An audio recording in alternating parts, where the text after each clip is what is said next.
كلنا كنا متعودين نشتري السمك المشوي من بره. من النهارده هنشويه في البيت. يلا بينا نشوف هنشويه ازاي في البيت. اول حاجه هنعمل الرز البني. هنجيب بصله كبيره ونقطعها مكعبات ونحطها مع معلقتين زيت كبار، وهنحمرهم كويس لحد ما يبقوا شكل اللون البني دوت. بعد كده نحط عليها ميه سخنه وهنسيبهم يغلوا مع بعض، ونحط معلقتين كبار كمون وملح ومرقه دجاج، وهنحط الرز وهنسيبه على النار لحد ما يغلي، وبعد كده هنوطي عليه عشان يتردد ويطلع بالشكل بالمنظر الجميل ده. بعد كده هنجيب صاج ونحط عليه زيت وملح وهنسيبهم لما يسخنوا، ونحط السمك لحد ما يسخن، ونحط ليمون وملح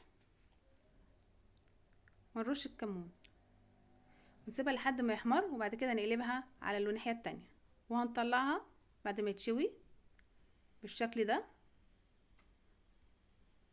ونوطي النار عليهم عشان يستوي كمان من جوه، ونقدمه بالهنا والشفا